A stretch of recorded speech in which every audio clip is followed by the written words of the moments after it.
33 out at sea. Hours spent trying to think of the perfect sea shanty that'll make me TikTok famous. The ocean, she is a fickle beast. I may be doomed to sail this cursed sea for the rest of my mortal life. Oh shoot, a new Weezer dropped? Hello everyone, and welcome back to the channel. I hope you've been having as good of a 2021 as one can have these days. Not to be one of those kinds of people, but this year's been off to a bit of a rocky start, but nevertheless, I hope that you're staying healthy both physically and mentally. Now, my plan to kick off Mike the Snare 2021 was to release the first examining video of the year, but that's been pushed to March because the thing I was going to talk about was also pushed to March, which might give you a bit of an idea of what it was I was going to talk about. So with this lull in the schedule, I figured I would do something that I rarely do. Be normal. I figured I would talk about the past year that this channel experienced, the changes I plan on making for this year, and do a Q&A at the very end. In fact, the last time I did a Q&A was all the way back in November 2019 when I did my 10,000 subscriber Q&A, which actually leads into today's first topic. This channel experienced a level of growth in 2020 that can only be described as... I started 2020 with around 10,000 subscribers, and there's been a couple more since then. Just a couple more. I feel like I'm gonna run out of ways to say this, but thank you. Thanks to all of you who have found this channel and who have enjoyed the weird little videos about Crazy Frog that I make. I am immeasurably lucky and fortunate to have you as an audience and for you to have found me, and I really hope that you're excited for what I've got planned for my 3 series this year. Speaking of which, let's talk about them. The Deep Discog Dive started out as an offshoot of my quick album review series, and by the end of last year it had become a fully independent series of its own. Is this what fatherhood feels like? Last year, I implemented a poll, the Deep Discog Dive decision, that allowed viewers like you to vote on the artists that I would cover every month. The DDDD is going to make a return in 2021, but it's gonna run a little bit differently. This year, artists will be selected on an alternating basis. You will pick the artist one month, and then I'll pick them the next. Let me visualize this using a calendar and the magic of video editing. January, there's not gonna be a Deep Discog Dive. December is list season, so that leaves 10 months, and thus 10 Deep Discog Dives. 5 where you get to pick the artists, and 5 where I get to pick them. Now, when I say I pick the artist, that doesn't mean I'm just gonna pick Spoon each of the 5 months that it's my turn to pick. I mean, I could. There's no telling what I'm gonna do, but you know, it doesn't necessarily mean that. What I hope is that when it's my month to pick, maybe I can highlight an artist that I like, or I can highlight an artist who I see requested in the comments a lot, but who doesn't necessarily get enough votes in the poll. Here's a great example, Kate Bush. Kate Bush, I think, was the second ever artist to be recommended to me for a dive, and yet she never got even close to being the first pick on the Deep Discog Dive decision. With this system, when it's my turn to pick, I can pick her. And basically, I hope that the system allows me to cover a wider, more diverse range of artists. Who knows, I might even pick a bad band. The first Deep Discog Dive of the year will be out sometime in early-ish February. I've had a lot of fun researching who it's about, and I'm really excited for you all to see it. The Quick Review Basharoo will be making a return in 2021. Shocking, I know. Last time I did a QRB, I had to cover about 3 months worth of albums, and in that video, I asked if you would prefer a QRB every 3 months or so, as opposed to me doing them monthly. I was pretty surprised to find the response was evenly split down the middle, so I decided that this year I'm gonna go back to doing them monthly. Even though, in an ironic twist, the first QRB is gonna end up covering 3 months worth anyway, but then after that, it's monthly. I plan to put these out at the end of each month, just so that I can cover as much of a given month as I possibly can. No, look, it's okay, Angry Mob, it's okay, because guess what? Examining videos, coming back in 2021. I know, right? Examining is the loose name that I give to all of the long-form analysis videos that I do on this channel, and they can cover a wide range of topics. They can look at an entire decade's worth of music, they can look at a brief yet explosive fad in music, they can be used by my therapist to pinpoint the exact moment my descent into madness began. I consider these to be the main focus of the channel, but I'm gonna change how I release them in 2021. One of my big goals for this year is to maintain a release schedule that avoids burnout and allows me to be a human being, but also keeps the level of quality that I want in these videos. I also realized that the best examining videos, the ones that I enjoyed making the most and got the most out of, and the ones that you all enjoyed the most and got the most out of, were the ones where I was really able to soak into and immerse myself into the topic at hand. Granted, they took a while to make, but I think that made them all the better for it. And so the biggest change to my schedule this year is that examining videos will be released whenever they're ready. I want these videos to be the absolute best that they can be, and I think that giving them the room to breathe and not forcing them to a rigid schedule will allow them to be the best that they can be. So yes, I won't be releasing as many of them as I did back in last year or the year before that, but when one does come out, it's on the level of a Defining 2010s or a Glee video. Plus, it's not like I'm gone between examining videos. You're still getting a DDD and a QRB from me regularly. So yeah, that's gonna be my schedule for 2021. I'm fairly confident in it, but if it does end up changing for whatever reason, I will let you all know. Before we get to the Q&A, here are a couple of loose updates. For those of you who are a fan of my Glee video from last year, I teamed up with Joel from Roomie Official to talk about the show's most egregious covers. It was a lot of fun. I'm really thankful for Joel having me on, and if you want to check it out, I'll leave it somewhere down there or up there somewhere. Also, I did an interview. Soundsphere magazine had me on to talk about the channel, my background, overcoming or at least attempting to overcome burnout. That was a lot of fun too, and I'll leave that in the description as well. Is there anything else that I'm forgetting? I got a new dresser. First off, if I didn't answer your question, there's a fairly good chance that I might have already answered it in my 10K Q&A video from about a year ago, and I didn't feel like I had a different enough answer to warrant re-answering it again in this video, so go check that out if you're interested. I might have already answered it as well in the Soundsphere interview that I did that I mentioned a second ago, so go check that out if you're interested as well. But anyway, let's get onto it. Now that the DDD format is more structured and long form, do you think you will revisit an artist you've already covered in the past when the videos were shorter and more vague? For example, The Strokes, The National, Björk? Yeah, but probably not for a while. I like where the format of the Deep Discog Dive is at the moment, but I want to make sure that there's nothing else that I want to change about it before going back to those older dives. Once I do decide that the dive is in a good enough place, I'll announce it in some video that those older artists are available to vote on again in the poll. And yeah, we can cover them and see which ones people would want me to recover. There are definitely some ones that I would love to go more in depth on, like the Strokes one I think was only like 3 minutes long or something. I know a lot of people might want me to do the Taylor Swift one again. That might be the first one I revisit too. I can probably think of more things to say than just, she's fine. What videos are you currently most proud of? If I had to pick, probably the music that defined the 2010s. That seemed like clear winner, I guess, because that just took so many months to research and to make. Runners-up would probably be the Glee video, the Bowie Deep Discog Dive, the Björk Medulla one, just because that was really like a different format than anything I had done before, but I think it paid off well. The Charlie Brown Christmas soundtrack one. I'll also say that the examining videos on ringtones, and especially hyperpop, I was not expecting those to be as well received as they were, so I'm proud of those ones too. Whether confirmed or speculative, what are your most anticipated albums of 2021? I know I made the joke at the start of this video, but I'm filming this about a week before that new Weezer drops, OK Human.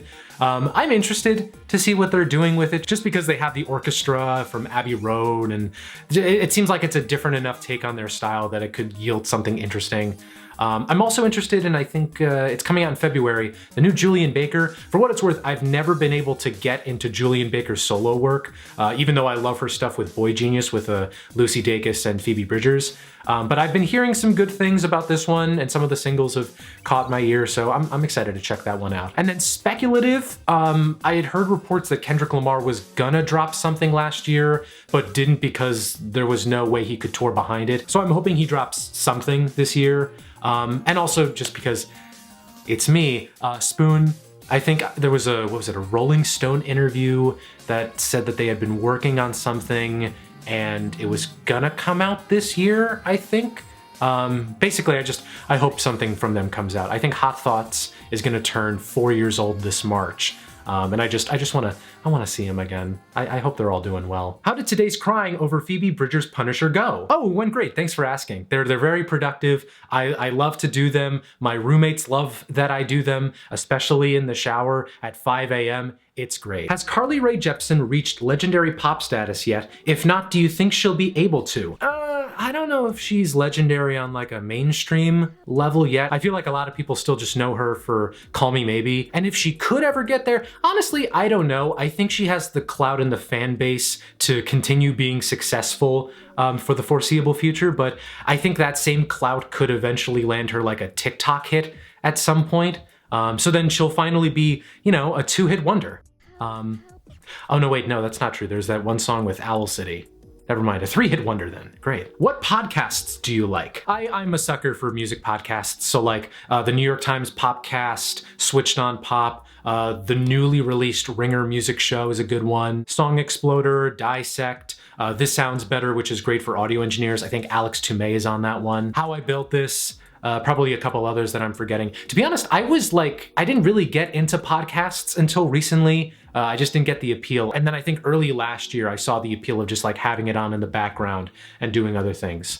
So yeah. Oh, Reply All. Reply All is a good one too. You have to erase one band/artist's work from existence. Which do you go with? You know, at first I was gonna pick one that I thought was like bad or just even inoffensive, but the more I thought about it, the more I wanted to pick someone who would like irrevocably change the face of popular music if they just vanished off the earth, like Yesterday style with the Beatles. So to that end, Bowie, maybe? I feel like that'd be really interesting. You wouldn't have like Lady Gaga, you wouldn't have art rock, or I mean, you might, but it would be in a very different form. Post-rock would be in a very different form. Yeah, that'd be interesting, yeah. Maybe Bob Dylan too, yeah. Or the Beatles. Also, yeah, Yesterday, actually, now that I think about it, Yesterday was a really weird movie. I think, what was it? Because the Beatles had disappeared, but a bunch of other things had too. So like Oasis wasn't a thing, which makes sense. But then like, what was it? Harry Potter wasn't a thing too? Cool, I guess. When you're listening to a new album, do you totally focus on listening to the album from beginning to end, thinking about the melodies, the lyrics, the production, etc., or let it play in the background and do something else? A mix of both. The first listen I often do while doing other things, listening to it in the background, just so that I can kind of prep my mind for it and get that first listen past. And then on second or repeated listens, I try to pay more attention to songwriting, production, lyrics, and things like that. Typically my first listen is enough for me to like find an opinion, but any repeated listens after that is so that I can make sure that my gut is correct and that I can actually explain how I feel about a piece of music, aside from just saying thing good, thing bad. Do you have a favorite chord? Thanks for getting me through exams with your music recommendations. In reverse order, you're welcome and thank you for watching. And F major 7. Good stuff. Never listen to music again, or every song you listen to is now entirely performed by Pitbull. Oh, definitely Pitbull. Like, could you imagine how much better songs would be if you added him to like Alleluia by Leonard Cohen, or anything off of Carrie and Lowell by Sufjan Stevens? Just imagine how much better 4th of July would be if it was like, tell me what did you learn from the Tillamook Burn or the 4th of July? We're all gonna die! Do you think that there have or will be any great innovations in online concerts and live performances as a result of Or do you think online concerts are just a stand-in for the lack of live performances and will fade away when venues can open up again? I think once we can go back to concerts, they're gonna fade away for the most part, but maybe with like some accommodations for like a virtual performance. So like maybe some festivals will have the live streams that they have where they're, you know, broadcasting from the festival, but then maybe like a handful of performances are done virtually if someone's like overseas or can't make it or something like that. It's gonna be interesting following that kind of stuff in concerts in general in the next couple of years. Is Scott the Woz one of your inspirations? You radiate such Scott energy, haha. Yeah, he definitely is. I am such a sucker for like joke-a-second humor and for someone who built such a singular style of humor, and his stuff does both, and I've tried to incorporate some of that energy into my videos as well. So yeah, check out Scott the Woz if you don't. He's excellent. Hi Mike, what software do you use to edit videos, and what advice do you have to those of us, me, who want to make music analysis YouTube channels? Congratulations on your success and looking forward to your channel's future. Thank you very much, that's very kind of you. I use Final Cut Pro for all of my video editing, and then for audio work, if I'm doing like voiceover or similar things, I use Adobe Audition. And then for advice, I think in the last Q&A bit, I talked about like finding your passion and honing in on it and trying to convey that enthusiasm and excitement to the camera and to your audience. For this time, I'll do a little bit of a tweak on that, and I'll say try to make each video that you do a learning experience. I found that that's the best way to keep the enthusiasm going when you do something like this over a long period of time, to always seek out new topics or to hone your skills in whatever you're trying to do. You did a little gag on your top 10 albums of 2020 saying that Plug the Controller comes up and reviews the 8th spot. Will Plug the Controller actually become an actual channel, or does it just exist for a gag? No, unfortunately, Plug the Controller was just a gag for that video, and I had no plans at the moment to make that into an actual thing. But I will take this opportunity to shout out my friend Violet, who designed the Mike the Snare logo and also the Plug the Controller logo. Like, look at that. That's so cool. She did such a good job. But yeah, Plug the Controller was just a gag for that video. Sorry, everyone. Let's move on to Twitter now. Would you consider doing more decade analysis videos? Your 2010s video was so interesting, and I kept coming back to it. You're my favorite channel, by the way. Thank you very much. For this, let me answer that by bringing up this picture from my Instagram, showcasing my latest batch of cold brew coffee, which I learned to make last year. And my laptop's in the background, but like it's not a big deal. It's not like the camera accidentally focused on the wrong thing and revealed a video that I'm working on. You have to change the channel name because of insert legal reason of your choice here. What would you change it to? First off, subscribe to Liam the Music Reviewer. He does great stuff, and I think if you like my humor, you'll definitely like his. I like this question because it insinuates that I can pick both the reason why it has to change and the name change. So the reason it changes is probably because of some great snare miking catastrophe where both snares and microphones are ostracized from the greater music community, or maybe like Pearl Drums and Shure sue me for my logo for something like that. But anyway, I can't name it Mike the Snare. What would I name it on? Probably some other kind of like inside music joke type thing. Yeah, I don't know. Maybe something to do with like vocals or something, because I'm a vocalist by trade, and I tend to notice vocalist things in music more than other things. I don't know, maybe something with like waveforms or like sound waves, something like some kind of play on words, like something like that. I don't know. Man, I'm not prepared for this legal situation if this ever does come to pass. Thank you, Liam, for prepping me for in the event that it does. My question is, do you watch any television shows? And if so, what are some of your favorites? It can be anything from anime to whatever Netflix dramas you happen to stumble upon, etc. So let me see. There was Glee, of course. Of course. I got to like the midpoint of season 3 of Schitt's Creek, but I haven't finished that yet. But it's a really good show, and I totally see where the buzz is coming from. I think I've seen all seasons but the last of The Good Place. That's another very good show. I recently picked up HBO Max and I watched all of Euphoria, including the part 1 Rue episode. I haven't seen the part 2 Jules one because I think it comes out the day after I'm filming this. It's a very good show, and it reminds me a lot of Skins, the UK show from the 2000s. In some cases, it reminds me a bit too much of it. There are definitely like scenes and things from it that like are pulled wholeheartedly from the first season of Skins. But it's beautifully shot. Everybody acts super well in it, especially the guy who plays, what's his name? God, God, what's his, shoot. Jake, I think, the main antagonist of the show. Also Zendaya's really good in it too. I totally see the hype now. How long do you typically spend making your videos, and what is the average number of copyright claims you deal with per video? The exact number can depend on the series, but typically I spend like way more time like thinking about them, planning them. Usually filming just takes like a couple hours on a Saturday and a Sunday, and then editing usually takes me about a week because I typically edit after my day job is done. So yeah, that's typically the turnaround time. And then for copyright claims, I was able to avoid them for the most part last year. The QRBs don't get copyright claimed. The deep discog dives, once they became more fleshed out, started to get a couple more claims, but usually it's just I cut down the amount of time I use this one song a little bit, and then that's fine. Examining videos can often be the worst culprit just because of the fact that I'm talking in depth about a piece or pieces of music. I think on those longer videos, I would get maybe like 5 claims on average, but I could usually work them out and then the video would be fine. The big exception was the music that defined the 2010s. I think the first draft of that video got 42 claims? Though surprisingly, only like 3 of them blocked the video. I was really surprised by that. And then I think the final version had like 15 claims on it, but it was also like, it got to a point where I was like, I don't want to workshop this video anymore because at a certain point I'm just gonna like start making it worse. So I was just like, you know what, I'll put it out there, the work will speak for itself, and then yeah, things will happen. And things did happen. A lot of people found that video and liked it. So thanks to all of you who found that and liked it. Do you have any predictions and hopes for where popular music will head to during this decade? Even though the unpredictable nature of the medium makes it more fun, I would love to hear your thoughts on it. By the way, I love your videos. Thank you for the amazing...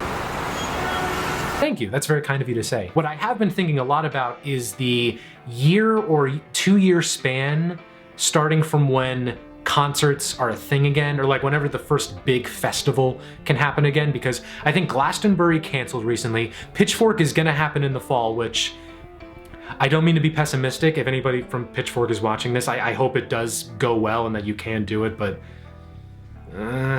basically whenever concerts are starting to be a thing again, I'm curious as to how music and pop music's going to adjust to that, because I feel like we could be in for a resurgence or a follow-up boom to the like party-centric pop music that we saw at the beginning of the 2010s. But at the same time, music and socializing don't really work in the same way that they did back at the start of the 2010s.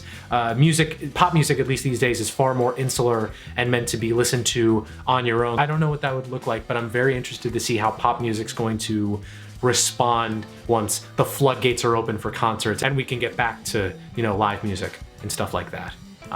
Yeah, it's gonna be interesting. But then for the decade as a whole, I mean, I feel like all the decades, and this is kind of giving up a bit of research that I've been doing for other videos, but I feel like each decade kind of has its, the frame from which music is viewed through. So like the start of the 2000s was Napster and the crumbling of what music was even supposed to be worth.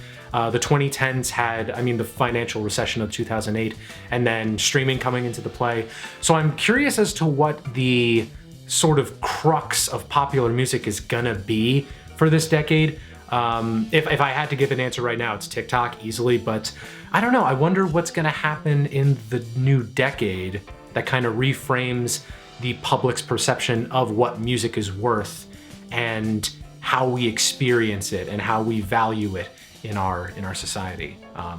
Yeah, I don't know. It's gonna be interesting to see. What do you think about Cory and the Wong Notes, both the show and the band? Oh, it's great. For those of you who don't know, Cory Wong is a guitarist, often plays with Vulfpeck. He's associated with those guys. And he recently launched a 10-15 minute variety show called Cory and the Wong Notes. I really like it. I really like his sense of humor and the people he's got on so far. I think the most recent episode was with Antoine Stanley.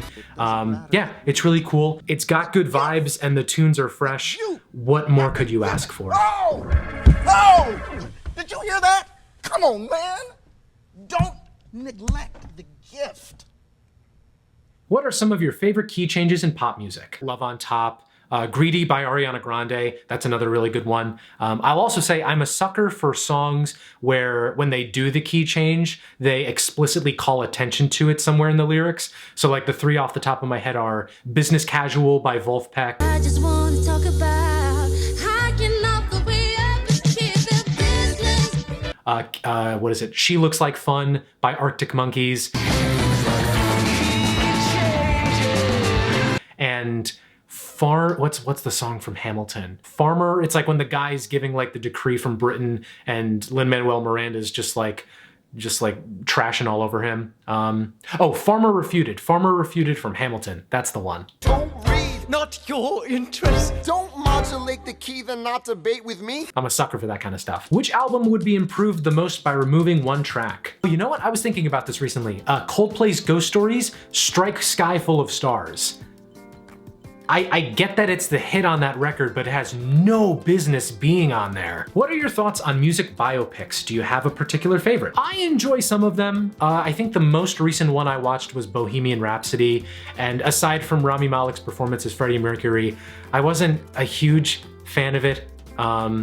And then what was the other one that came out soon after that? Rocket Man, I think. I have not seen Rocket Man yet, but I've heard that's a little bit better. And then for a personal favorite, I really did enjoy I'm Not There, which is, biopic's not the right word, but it's basically an examination of Bob Dylan through 6 different personas. And I think who plays him in that movie? There's Christian Bale, Heath Ledger, Richard Gere, Ben Whishaw is in it. Cate Blanchett was really good in it too. I think she was nominated for an Oscar in that too. But it's a really fascinating movie, and I feel like that's the best, if not the only way to do justice to an artist like Bob Dylan. I kind of hope that if they ever do a Bowie biopic, aside from that one that's coming out soon or already released, but if they ever do another Bowie biopic, they do something similar where they try to get different actors to play him in his different eras and his different personas. I think that would be really neat. And that does it for the Q&A. I'm sorry if I didn't get to your question, but again, I might have answered it in my 10K Q&A or in the SoundSphere interview, so go check those out if you're interested. If you've made it to this point, thank you for watching and for watching any of my other videos in the past year or so. I'm pumped for some of the stuff I've got planned for this year, and I hope that you join me on the ride for those things. Am I forgetting something? Oh yeah, next Deep Discog Dive, like I said, will be out in early February, probably within the next 2 weeks. I should probably get back to working on that. I mean, it's as they say, living off borrowed time, the clock tick faster.